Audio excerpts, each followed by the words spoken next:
You're listening to Two Bobs, conversations on the art of creative entrepreneurship with David C. Baker and Blair Enns.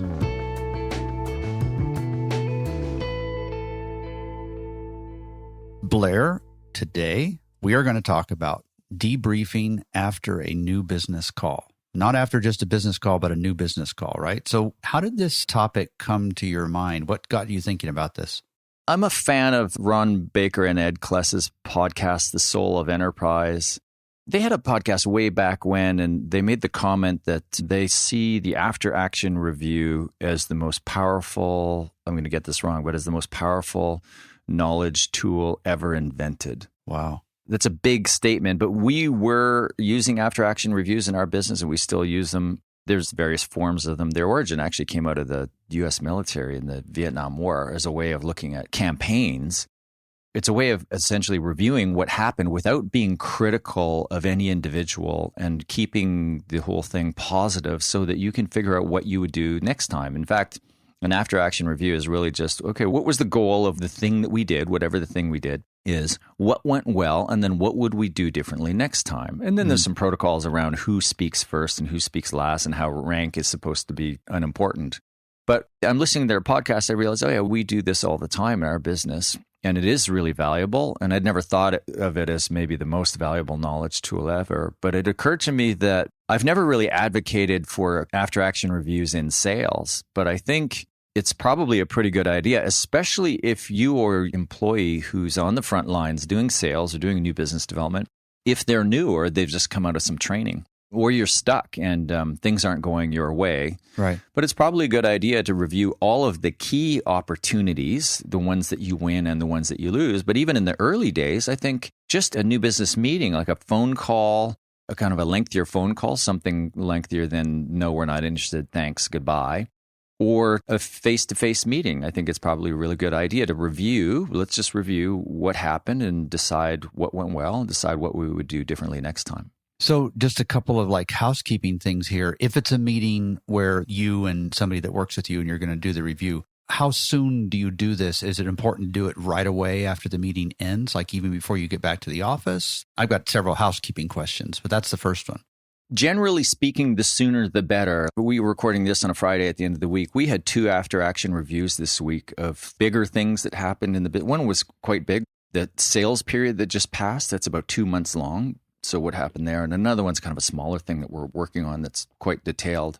And sometimes it makes sense for a little bit of time to go by so that you can process what actually happened. Right. But I think in the early days, if this is new for you, then the sooner the better. And then the times when you are allowing a little bit of processing time or gestation time, you know enough to make notes as things occur to you. Right. Because the danger is if you leave it too long, you're going to forget a lot of the valuable points, or you're going to forget the specifics of what happened or how you felt in certain situations. And those can be really valuable.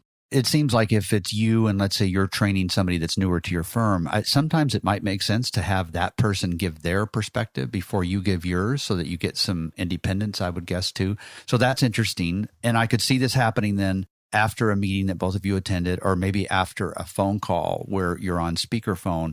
How do you handle it when you're not on speakerphone? I presume half of the states in the U.S. allow you to record a call without the other person's consent, but I presume you're not necessarily recording the calls. How do you handle that? How do you get feedback from somebody else if they weren't actually on the call?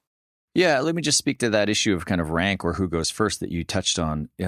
Coming out of the U.S. military, the idea is when they walk into an after-action review, everybody basically takes their hat off and puts their insignias face down on the table. So the idea is that rank goes away. And I think a further idea is that you generally encourage the lower rank people to speak first. Right. So the last thing I know when we're doing an after-action review, I make sure that I'm not the first one to contribute. I don't want people saying, yeah, I agree with what you said. You really want to hear what others have to say. So that's kind of the housekeeping point. And then your question around recording. In some ways, we don't actually do this in our training program. We think about it and talk about it quite a bit. The idea of we should have our clients record some of these calls and bring them to class or to interact with their coach to get some feedback on that. And I haven't closed the door on it. But there is something that I find a little bit troubling about recording a phone call when the other party doesn't know what's happening. Right. But I don't think it's necessary to record it. To me, there's really 2 key review questions that you want to think about in your after action review or debriefing meeting when you're debriefing on a new business interaction. Yeah. And the first one is, what assumptions did I make in the sale? We can break that down into different categories where you would ask that question. Mm-hmm. And then the second one would simply, where did I feel uncomfortable? So keeping it very simple there, right? Yeah. Because that's going to surface some things for you to talk about. Yeah. You mentioned that you use a checklist for this. I find checklists really interesting. Have you read the book, A Checklist Manifesto, by the way? No, I've heard of it. I haven't read it, though. It's a really interesting. So pilots use checklists as all just to make sure they don't do something stupid like GUMPS, gas undercarriage, mixture pump, seatbelt. So you don't land without the... Well, Forrest Gump's? Yeah, no, it's spelled differently. I would be thinking Gump's, Forrest Gump's. Boy, that was a pretty good movie. Why was he jogging? Crash. And then you'd land on your belly of the plane because you didn't put the gear down. Yeah. So you have a checklist of 4 things, and it's NATB. So let's break that down: need, authority, time frame, budget. Let's go down one by one. So there's 2 questions. What assumptions did I make during the call? Yeah. And then where did I feel uncomfortable? So under the first question, what assumptions did I make? There's 4 things. The first one is need. So talk about that.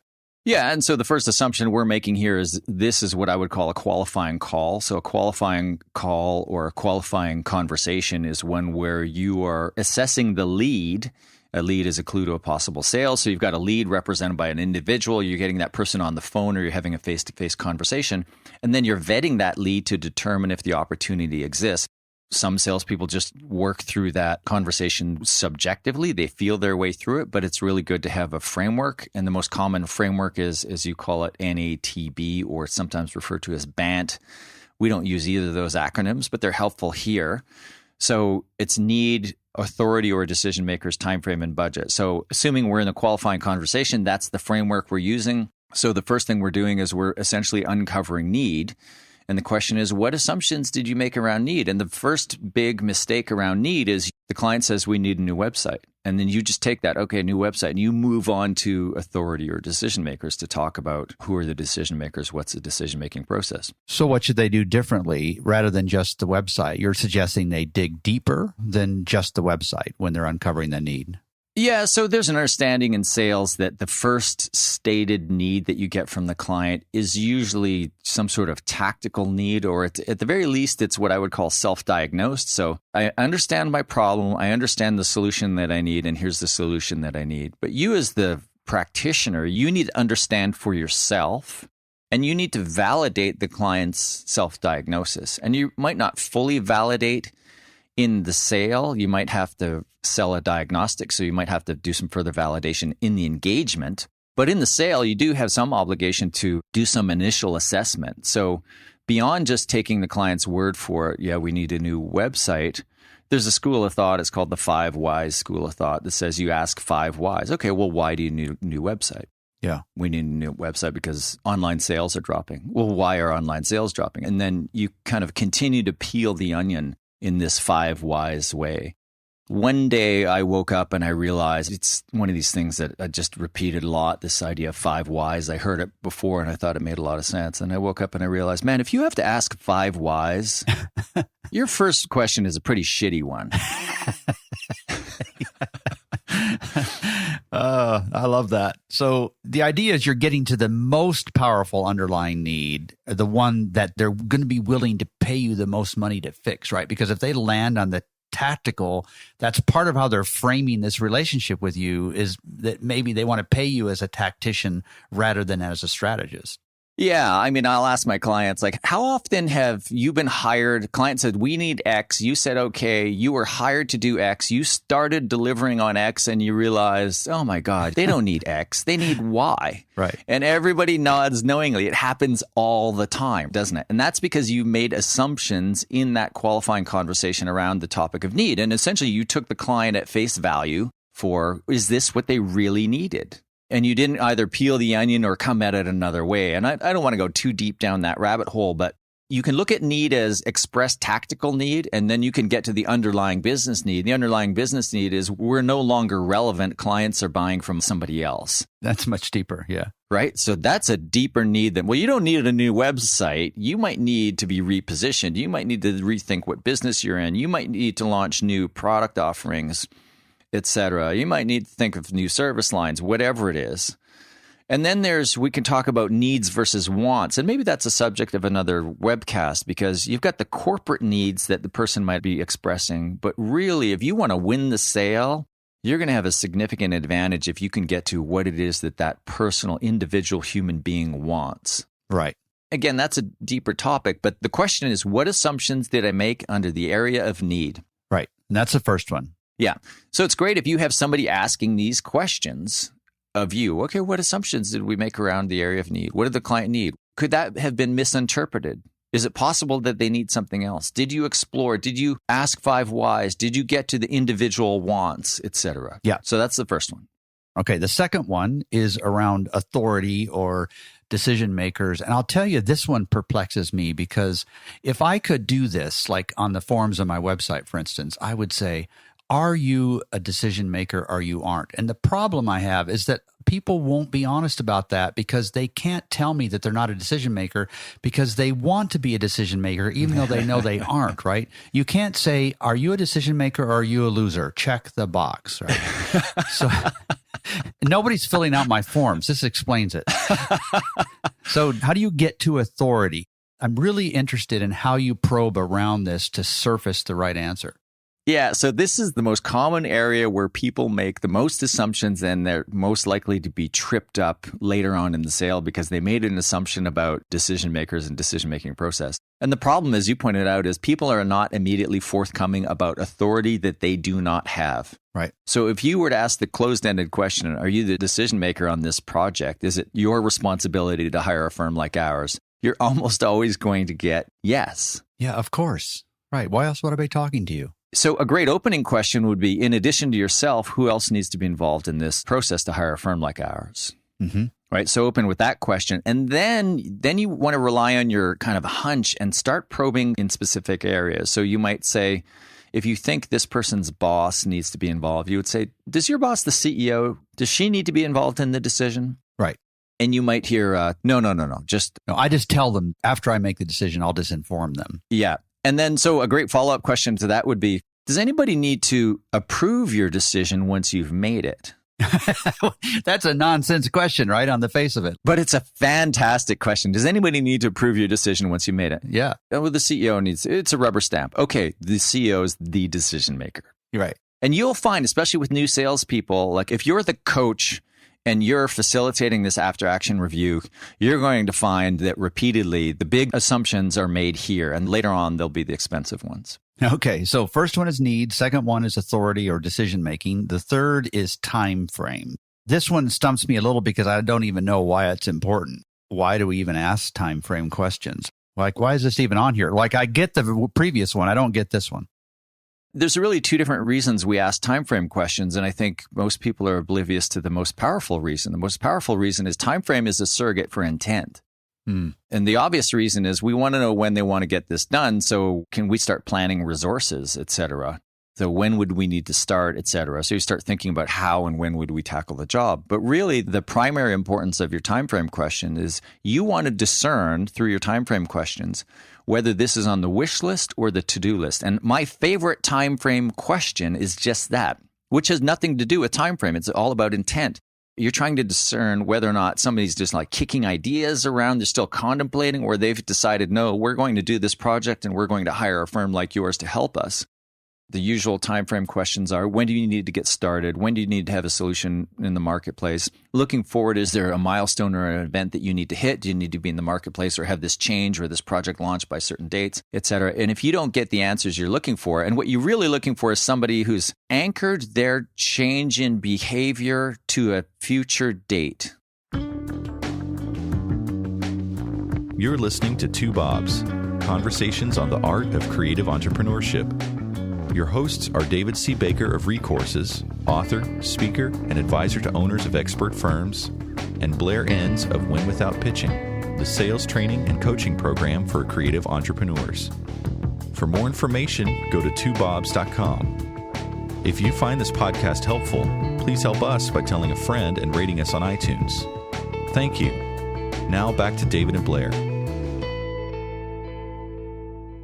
This might get a little bit deep here, but a great way to think about selling is change management. So a great model for how people buy is how people change. So you can take any model of change management and you can just study that and become a better salesperson. And when you look at how people change, when they make a decision, I'm going to lose weight or quit smoking or divorce my spouse or propose to my girlfriend, what they do is as soon as they make the decision, they look forward in time and then they anchor their change in behavior to a date. You could quit smoking on November 3rd. And ask your girlfriend to marry you the same day. Yeah. But when it comes to like quitting smoking or losing weight or something, you wait until the clean slate of a new year. You wait for January 1st. That's why people make New Year's resolutions. And that's just a sign of somebody who's formed intent because they've basically thought, I'm going to do this. They've looked at the calendar and they've anchored a change in behavior or the outcome they're looking for to a specific date. That is a sign of intent. That is a late stage opportunity that you should now begin to prepare for to go into closing mode. Using this in my own experience, it's resonating some in a new way. Like I just hired an expert to help me with something, and I was very transparent with them about the timing and the money, which I guess we're going to talk about next as the fourth one here, fourth assumption. But when I'm buying something besides expertise, when I'm buying like a car, or recently I signed up at the Airstream Traders website, and there's a question in there like, how soon are you going to buy, right? If I want somebody to treat this seriously, I'll say this week. If I don't want them to bother me, I'll say I'm just curious. But when it comes to hiring an expert, I am very transparent about this. And I'm assuming that that's the case in the scenario that you're describing, that if it's a real opportunity for this firm to be hired as an expert, if they ask the right questions, they're going to get the right answers. There may need to be a little bit of probing, but they want to be careful about that. There's an answer to your time frame question that we make assumptions around all the time. And this is something that would need to be probed in your after action review. If I'm the salesperson and I said, when do you need to get this done? And the answer is ASAP, right away.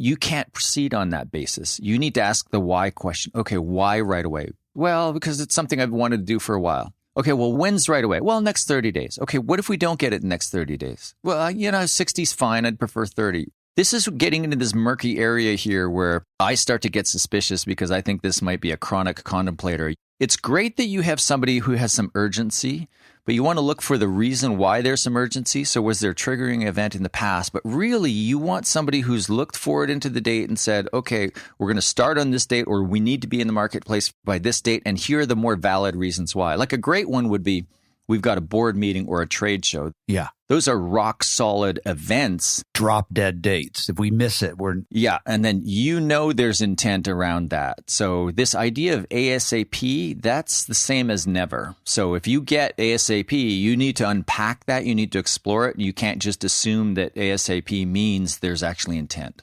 You know what I love about this is that you're not focusing here on what you say. You're focusing really on the questions you ask so that you can elicit the right information. And as you're going through this debrief, you may pause and say, you know what, at that point, this is the question you asked. This is the question you could have asked, and it might have sorted this out from a real opportunity and not a real opportunity. So it's more about asking questions. That's such an interesting thing to think about. Right? See, I'm asking a question right now. Yeah, I agree.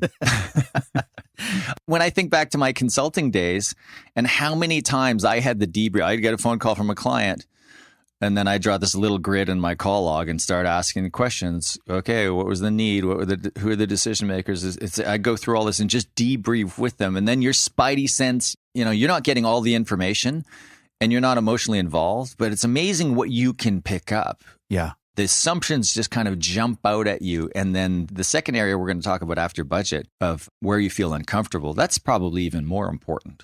Yeah. Okay. So what assumption did I make? First one was need. Second was authority or around decision making. The third, which we just talked about, is time frame. And the fourth, the final one of these four, is budget. Let's talk about that and why everyone gets tripped up here. I get a lot of questions from my clients around this, and I never really know what to say because I don't do sales training like you do. So why do we get tripped up on budget? Well, first of all, it's the topic of money, and there's a certain amount of stress around the topic of money, as we've talked about before, or avoiding talking about money. And then there's the negotiating that happens, and clients kind of negotiate on the other stuff too. Like they won't give you all of the information, but it's really on budget where the negotiating starts. I was taught that the first budget question is, are funds allocated? Yes or no? I'm not asking for the budget. Right. Have you allocated funds for this project? Yes or no? Because theoretically, it's easier for them to answer than what's the budget, right? Yeah. And just like the time frame question is about, is this person interested or have they formed intent? And then the budget question takes somebody who's formed intent, because if they're just interested, they almost certainly have not allocated funds. It's not universal, but almost certainly have not allocated funds. But if somebody has intent, I've decided I'm going to do this, they anchor their change in behavior to an event in the future. The very next thing they do is they start applying resources to their situation. That's usually in the form of people and budgets. So if somebody says, yeah, we need to do it by this event and I have allocated funds, this is a late stage opportunity that's eminently closable. Now, it's closable if there's intent, but funds haven't been allocated. And where some salespeople mess up is, if you ask the question, are funds allocated? And the client responds with, no, we don't know what to spend on this. You're the expert. We're hoping you could tell us. Right. I wish I had $1 for everybody who told me they were frustrated by that. Oh, they're trying to negotiate with me. Oh, yeah. They shouldn't view it that way. It's a great opportunity. All it really means is, yeah, they've progressed this far. They've formed intent, but they haven't taken the very next step, which is to allocate funds. And they're asking for your help in allocating funds. Why would you be frustrated by that? They're frustrated by it because you want the client to tell you what the budget is. So that's not a problem. It's not a problem at all. Ah. I would actually prefer to be in a situation where there is intent and funds are not allocated. But when funds are allocated, the assumption is that there are not enough funds. You want to sell a solution that costs more. When funds are allocated, that's a sign that these people are ready to go. Yeah. This is eminently closable. If funds are allocated, there is a budget, even if they won't tell you what it is. Is that a safe assumption? Yeah. Okay. So let's say I'm playing the salesperson. Are funds allocated? Yeah. We've allocated funds. Okay, great. Do you mind telling me how much? I'd rather not share that with you. As somebody who loves to role play stuff, I just love being cheeky. Okay, I'm sorry. We're having a conversation about you hiring us to potentially help you achieve whatever the benefits are that you uncovered a need. You've allocated funds for this. We're going to need to work together closely on this if we are, in fact, the firm that you decide to work with on this. But you won't tell me how much you're going to spend. Yeah. And that's where there's a long pause, right? And you're going to see who says something first. At some point, we're going to have to trust each other and we're going to have a conversation about money like adults, right? Right. So my suggestion is we just begin now. Is there any reason why you feel like, well, I want to hear what your price is? Okay, well, I can come in with a price, a range of prices, et cetera. And then you could say that's too high. Here's my guarantee. When it comes to giving you prices, I'll give you a range of options. And some of them will be within your budget and some of them may exceed your budget. But to give me a reference point, please tell me what you've allocated in the way of funds for this. Yeah. Right. So the idea that somebody's allocated funds and won't tell, it's either you're not going to win this business because they're just kind of going along and you're the third bid. They're trying to protect an advantage for somebody else. Or more likely, you're just dealing with a junior level decision maker who needs to be schooled on how real business conversations should be had. There should be no animosity or anything, but I'm fond of kind of just stripping away all the pretense and exposing the ridiculousness of the point that, yeah, we have a budget, but I'm not going to tell you what it is. That's just absurd. Yeah, it is. I mean, you're good at that. You're much better at that than I would be because I wouldn't view it as a game. I would view it as sort of wasting my time. I like how you phrase this. Okay, so those are the 4 assumptions that you need to think about. Let's talk about where you felt uncomfortable. So this is the second big question when you're doing an after-action review, to use military phrase. Where did I feel uncomfortable? So talk to me about that. And why are you looking for it's not where did the client feel uncomfortable, it's where you, the salesperson, felt uncomfortable, right?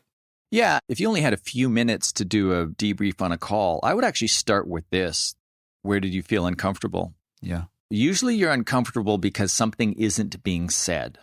Something isn't being said. Like you're not saying it or something isn't being said. Yeah. Oh, okay. There's an elephant in the room and we're not talking about it. Yeah, which we've done a podcast about, right? The say what you think. Say what you're thinking. Yeah. Exactly. So the similar principle is that lean into discomfort and light up the dark places. So if you're feeling uncomfortable, you want to train. This takes a little bit of practice, but you want to train yourself to go to where you're uncomfortable. You start to suspect that the client maybe isn't going to be able to afford you. So you would say, hey, before we get too far, and you might even say, I'm not sure how to say this, but I'm a little bit concerned that we typically work with companies who spend between X and Y, and I'm just a little concerned about, whether or not you guys would be in that bandwidth. Mm. So that would be a way to kind of bring up price if you're worried about price. Or you might get a sense that this person is really looking for like a vendor type provider where it's really about responsiveness and turnaround time. And you really feel your business is built around the depth of your expertise and maybe customer service. It's there, it's good enough, but it's not your selling point. And this person might value that more. You might just bring that up. One of our key principles is you should view yourself as in a race with the client to object. If there's an objection in the room, like the other metaphor is the elephant in the room, but it's a potential objection, it's a reason why you might not do business together. You want to be the person to put that on the table because the dynamics of objections are such that when one person brings it up, it's incumbent on the other person to address it. And it really doesn't matter which person or which party in the sale. Many salespeople were conditioned to just like avoid these things that we see as potential objections, hope they don't come up. And then when they do come up, the client says, oh, we should talk about price. Or we should talk about the fact that you've never done this before. Mm-hmm. Usually late in the sale, you've allocated all these resources. You've got like this sunk cost bias is kicking in. You're trying to do everything that you can to save it. And you're on your heels. You're responding defensive. Yeah. Yeah. Now you're on the defensive. So why not just early on, as soon as you sense it, like a great example would be, okay, I'm really enthusiastic about this based on what you've said about the project so far. It's a little bit different for us. I can see how our experience translates to this, but I want to be completely above board. You need to know we've never done this type of work before.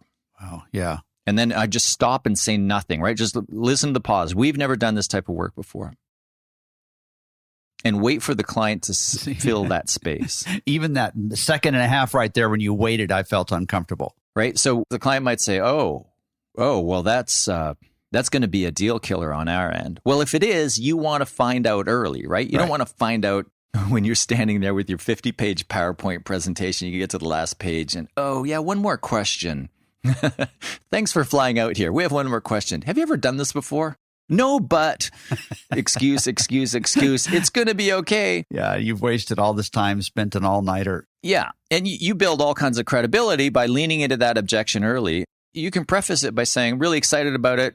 We've got work that translates, but you need to know we've never done this before. Then pause. Don't say, but it's going to be okay. Let the client voice his or her concerns or say, well, it looks like you've done this other stuff. I think it translates. I'm okay with it. So you build credibility. You remove this thing that might kill the deal later on. So this idea of where did you feel uncomfortable? Did you address that discomfort or was it still there after the meeting? Right. And what you want to condition your people, yourself and your people to do is when they start to feel uncomfortable about something, lean into this discomfort. Even if it's the way the client is treating you, they're really treating you like a vendor. You want to lean into that sucker. And we could role play that a little bit. So this points out the fact that it's not just about what you're saying, but it's your listening skills, your ability to read between the lines, to recognize certain tones of voice and so on. And as you were describing all of this, I was thinking about how this isn't just useful for new business settings, but for account service too. Like you might even want to include them, right, in some of the conversations, some of the debriefing conversations, because these account people are having these sorts of conversations all the time, more frequently with somebody that does come aboard as a client.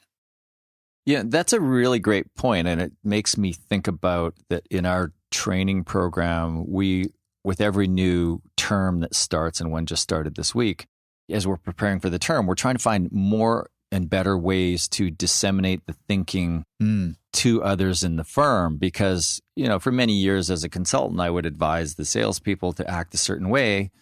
And then the account people are acting in an entirely different way. Right. Yeah. Working against everything that you've built up from a positioning standpoint. Right. Yeah. And all of these skills that work in new business development or in sales, they're all applicable in many of the aspects of account service. And, some account people are more about server responder types. And the more senior people are really about leading the accounts. And those people in particular, those who are charged with kind of taking the account into the new direction to the benefit of both the client and the firm, all of these principles would apply to them as well. Yeah. Well, this has been really, really good. So just finishing up kind of an overview of this again, there's 2 key review questions you go through. The first is, what assumptions did I make? 4 that you talk about there, the need, the authority / decision maker element, time frame, and budget. And then the second one is, where did I feel uncomfortable? You identify those points and then talk about why you felt uncomfortable and what you might have done to address that issue sooner. So this is really interesting, Blair. Thank you very much. Yeah, my pleasure, David. I enjoyed it. Thank you for listening to Two Bobs with David C. Baker and Blair Enns. Subscribe and learn more at twobobs.com. That's the number 2, BOBS.com.